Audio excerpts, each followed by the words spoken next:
নমস্কার, দি রিপোর্টে আপনাদের স্বাগত।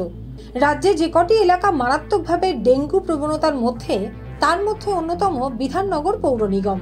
প্রতি বছরই এখানে বহু মানুষ ডেঙ্গুতে আক্রান্ত হন। ফলে রাজ্য সরকারের বিশেষ নির্দেশ রয়েছে এই পৌরাঞ্চলে ডেঙ্গু নিয়ে বিশেষ সতর্কতার। কিন্তু বিধাননগর পৌর নিগমের ৪ নম্বর বড় এলাকায় ৭ নম্বর ব্রিজ থেকে যে রাস্তাটি এখন বর্ণপরিচয় সরণি বলে পরিচিত, কেষ্টপুর খাল বরাবর সেই রাস্তার সৌন্দর্যায়নের জন্য খালের ধারে তৈরি হয়েছে রেলিং। কিন্তু যে কোনো কারণবশত সেই রেলিং এর কাজ শেষ হয়নি ভরা বর্ষাতেও। ফলে রেলিং এর লোহার গ্রিল বসানোর জন্য যে গর্তগুলি রাখা হয়েছে সেগুলি ভরে গেছে বৃষ্টির জলে, আর ভিতরে জমা পরিষ্কার জলে জন্মাচ্ছে মশা। আর পরিষ্কার জলেই ডেঙ্গির জীবাণুবাহক এডিস ইজিপ্টাস মশার জন্ম হয়, সে কথা অজানা নয় কারোরই। ফলে স্থানীয়দের মধ্যে ছড়াচ্ছে আতঙ্ক। অশোক চক্রবর্তী, স্থানীয় একটি স্কুলের শিক্ষক, জানালেন এ ঘটনায় তারা যথেষ্টই ভয় রয়েছেন, কারণ তাদের স্কুলে বহু পড়ুয়া আসে রোজ। অবশ্যই ছড়াতে পারে।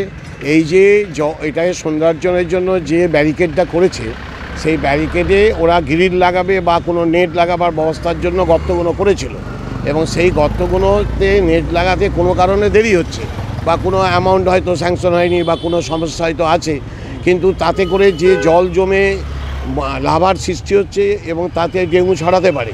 বিশেষ করে এই যে স্কুলের সামনে এখানে বাচ্চারা আসা যাওয়া করে, এইখানে এইগুলোকে যতদিন না ওইটা লাগানো হচ্ছে ততদিন পর্যন্ত যদি একটা কভার সিস্টেম করে রেখে দিতে পারতো, কোনো প্লাস্টিক দিয়ে বা এ দিয়ে যদি ঘিরে রেখে দিতে পারতো, তাহলে জলটা অন্তত জমতো না।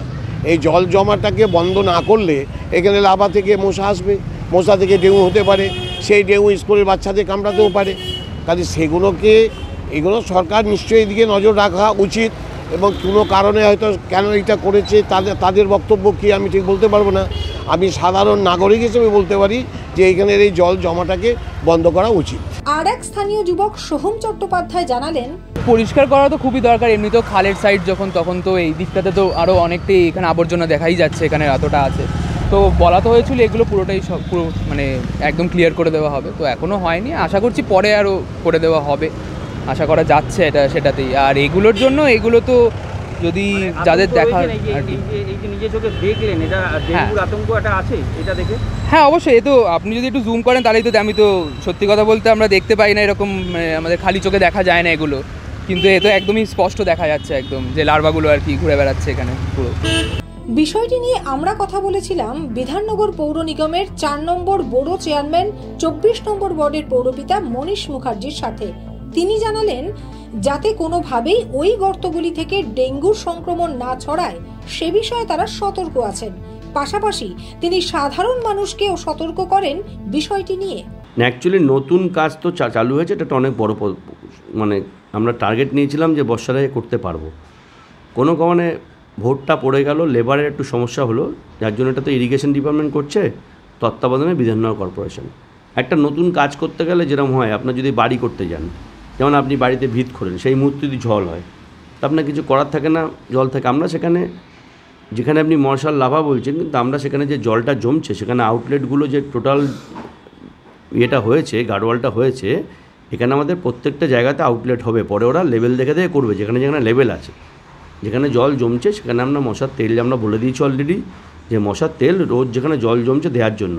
আর ইমিডিয়েট বার করার জন্য আমাদের কর্পোরেশন হাতে কিছু করার নেই, আমরা ইরিগেশনকে জানিয়েছি যে যত তাড়াতাড়ি সম্ভব কাজটা কমপ্লিট করে দিন আপনারা। এটা তো আমার কর্পোরেশনের স্টাফ করছে না, কর্পোরেশন তত্ত্বাবধান হচ্ছে, বাট এটা ইরিগেশন ডিপার্টমেন্ট করছে। তাদের সাথে অলরেডি আমি কথা বলেছি, দেখা যাক যত তাড়াতাড়ি সম্ভব। আর বাদবাকি যেখানে মশার লার্ভা বা হচ্ছে সেখানে আমাদের কর্পোরেশন থেকে খেয়াল করে দেখবেন যে আমাদের তেল দেওয়া হচ্ছে, আমরা বলে দিচ্ছি। তো অনস্কুডি ওয়ার্কারদের আমরা অলরেডি বলে দিয়েছি। স্থানীয় মানুষ এই লাভা দেখে, মশার এই জায়গাগুলো দেখে অনেকে আতঙ্ক হয়ে গেছে যে ডেঙ্গুর আবার প্রভাব বাড়বে না। তো দেখুন, আমরা তো মানুষকে বলবো, মানুষ আতঙ্ক আমাদের বেশি বাড়ায় যখন আমরা দেখি ছাদের ওপরে উঠে টবে ভর্তি জল, ছাদের মধ্যে ভর্তি জল, ফ্রিজের জল, বাগান পরিষ্কার রাখে না। যতটা না আমরা রাস্তাঘাটে ময়লা পাই, ততটা আমরা বাড়ি বাড়িতে গেছি ভেঙে পাই। মানুষের আতঙ্কটা বোঝা উচিত যে শুধু খাল বা কাউ পাড়ের থেকে, সরকারি রাস্তা থেকে শুধু হয় না, বাড়িগুলোর যে অবস্থা। আমি আপনাদের কাছে 200 ভিডিও দেখাবো মিনিমাম, যে আমাদের ডেঙ্গু সার্ভে করতে যায় যে পরিমাণ নোংরা করে বাগান আর ঘর, ছাদ। আমরা যা পাচ্ছি চিন্তার বাইরে, সেগুলো থেকে বরঞ্চ বেশি কেয়ারিংটা আরও দরকার। নিজের বাড়িগুলোকেও মানুষকে ঠিক রাখতে হবে। ডেঙ্গুর মশা শুধু ওই জায়গা থেকে আসবে না, নিজের ঘর থেকেই ডেঙ্গুর মশা তৈরি হয়। সুতরাং সাবধানটা আমরাও যেমন দেখছি, মানুষের সাবধানটা সব থেকে বেশি প্রয়োজন। যেখানে যে আমরা বলি হাঁড়ি, যে কোনো হাঁড়ি বা বাতিল ভেঙে ফেলবেন আপনারা, ফেলে না। প্লাস্টিকের জার বা কিছু এনে দিল ফেলে দিল, ড্যামেজ করে না। সুইপারদের ঠিকমতো দেয় না। রাস্তাঘাট ফাঁকা জমি যেখানে ফেলে দেয়, সেখানে গিয়ে আমরা ছেলেরা ঢুকে গিয়ে খোঁজ করছে। বাড়ির ছাদ গিয়ে দেখছে এক গাদা টপ, বাড়িতে টিন, কোনো আন্দাজে ভাঙা ফ্যান পাইপ, সব বিভিন্ন রকম জিনিস যেখানে জল জমে। বোতল, প্লাস্টিকের জলের বোতল ভর্তি বাগানের মধ্যে। এসির জল পড়ছে, সেখানে জল, সেগুলো ঠিক করে রাখে না। এসি পাইপ আর্ধেক করে ছেড়ে দেয়, টোটাল ড্রেনেজ অবধি করে না। বিভিন্ন মানুষ আমরা যা সমস্যা দেখছি, সেগুলো মানুষের একটু করা উচিত। আমরা তো 100% চেষ্টা করবই, কারণ আমরা নিশ্চয়ই নিজেদের বদনাম বা কর্পোরেশনের বদনাম করতে চাইবো না। এত স্টাফ আছে, এত লড়াই করছি, বাকিটা আমাদের কপাল যে আমরা কতটা লড়াই করতে পারবো, কতটা হবে না হবে সেটা তো আমাদের ভাগ্যের উপর নির্ভর করে। কিছুটা ভাগ্যের উপর নির্ভর করে যে দেখা গেলো আমার এখানে মশা কামড়ায়নি, কলকাতায় গেছে, কোনো অফিসে গেছে বা কোথাও গেছে বা গ্রামে কোথাও গেছে, সেখান থেকে কামড় খেয়ে এসে বদনামটা এরিয়ার হয়। কিন্তু এটাও ঘটনা যে ম্যাক্সিমাম লোক স্কুলে বাচ্চারা স্কুলে কামড় খেয়ে আসছে। মশা তো আর বসে থাকে না, কোথায় মশা আমার এরিয়াতে রেকর্ড হচ্ছে, কিন্তু মশা তো কেউ আর এরিয়ার মধ্যে নেই যে এরিয়া থেকে বাইরে যাচ্ছে না। সুতরাং এটা বলা খুব টাফ ব্যাপার যে ডেঙ্গুর মশাটা কামড়েছে ওনাকে কোথায়। সুতরাং সব মিলিয়ে আমরা চাইবো সব জায়গাতেই ভালো থাকুক, সবাই সাবধানতা নিকুক। মানুষও সাবধানতা নেওয়া উচিত, আমাদের তো যতটা পারি সাবধান নেওয়া উচিত। কোথাও কোনো জনজমাল যা থাকলে খবর দিলে আমরা নিশ্চয়ই আমাদের মুভমেন্ট করবো, দেখবো। সব মিলিয়ে সরকার পরিবেশিত এই গর্তগুলিতে নিয়মিত নজরদারি চালাবে কিনা পৌর নিগমের কর্মীরা, সেটা যেমন একটা প্রশ্ন, পাশাপাশি এলাকার সাধারণ মানুষ পৌর নিগমকে কতটা সহযোগিতা করে সেটাও দেখার বিষয়। বিধাননগর থেকে শ্যামল পালের রিপোর্ট, দি রিপোর্ট। আরো বিভিন্ন খবরের আপডেট জানতে হলে অবশ্যই সাবস্ক্রাইব করুন দি রিপোর্ট চ্যানেলটি, কারণ আপনাদের একটা সাবস্ক্রিপশন আমাদের কাছে অত্যন্ত মূল্যবান। জয় হিন্দ।